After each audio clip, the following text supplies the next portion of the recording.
You ever heard about a name Sir Francis Galton? Well, before I read the book, I haven't. So, but eventually he has a major achievement and also impact to the world. And he is actually a cousin. He's actually a cousin. Yo, what is wrong with me? I don't even know how to pronounce cousin. Cousin, yeah. Anyway, cousin. You know, when your mother has a brother and the brother of your mother has a kid, that's it. So, Francis, he has a cousin, and his cousin is way more popular than him. But eventually, his cousin, he's not as brilliant as him. So, his cousin name is Charles Darwin. So, they're cousins, right? So, Charles is the son of a guy named Robert Darwin.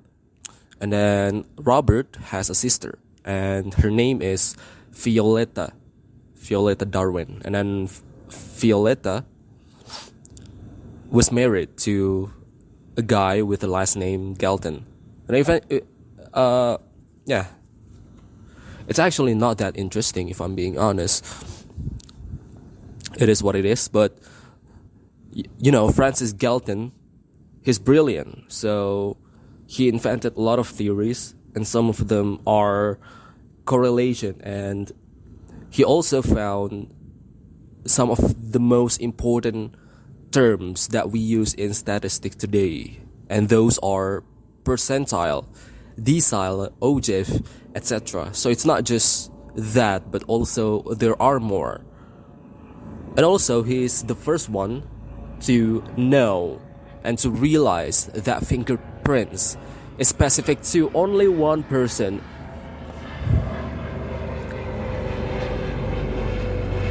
So you can use fingerprints to do a lot of things, to do forensic, to identify, because it's so specific to only one person.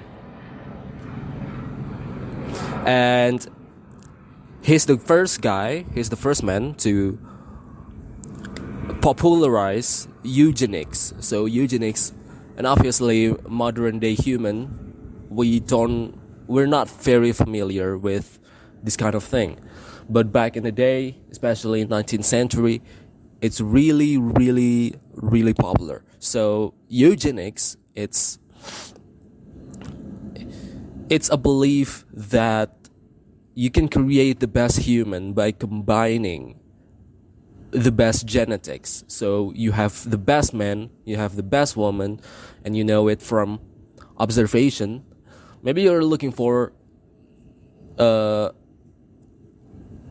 a kid with a perfect appearance, physical appearance. So you need to look for a man and a woman that have a good appearance, respectively. And then you have to make sure that they're married and having a kids. And the kid will be perfect. That's it. And obviously,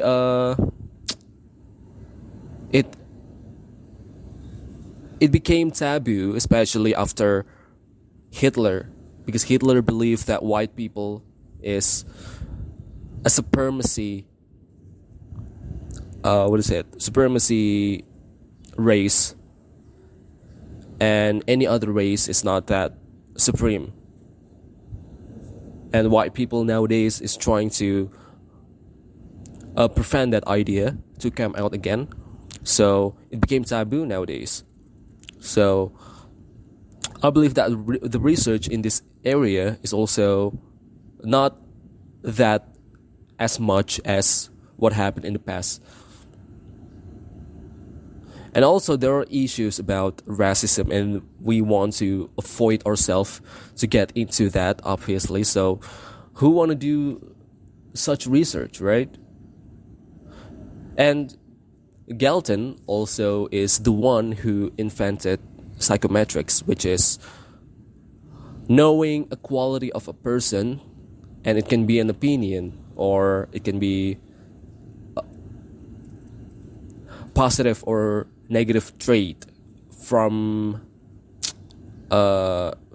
unobservable thing. So we just observe someone and we are trying to predict what kind of person he is and what opinion that he has, what belief that he has or she has. That's psychometrics. And in 19th century, Queen Elizabeth, she has an event, and that event is that the purpose of that event is to popularize science. So it's just like carnival or something. And in that event, Sir Francis Galton, he introduced what he called as anthropometric lab. And in this lab, he will find out to every single one of the guy that visited that lab about their intelligence and various of physical things through testing. So it's just like IQ test, but it's not really IQ test. And he's trying to know your physical ability based on the test that he developed himself. And in 19th century, it's quite new. And right now, it's very common. You go anywhere, maybe you want to go work somewhere, and then one of the phase that you need to go through is the test, or physical test, or even IQ test, right? There are various of things that you need to go to. And it's very common for us. And I guess one of the pioneer on that thing is Sir Francis Galton. Yeah. And Sir Francis Galton, he has an amazing life. He traveled around the world, and we have to remember that this is 19th century. This is the time when colonization is still everywhere. So, and there is no airplane, I believe, at the time. So traveling is, especially when you travel from one country to another country, that must be hard. And you really need to be really passionate if you really want to be a world traveler back in the day. So he has an amazing life, and he's a legend. And right now, we have plenty of YouTuber or influencer, and all that they were doing is just traveling around the world and what they were going through. And I'm saying this with a lot of respect, because I believe that those people are also the people that are passionate about traveling and about observing new things and new culture. But let's be real, it's not that hard, especially when you compare that with the people like Sir Francis Galton need to go through. So, yeah, he had a good life. Anyway, that's it. Thank you for listening.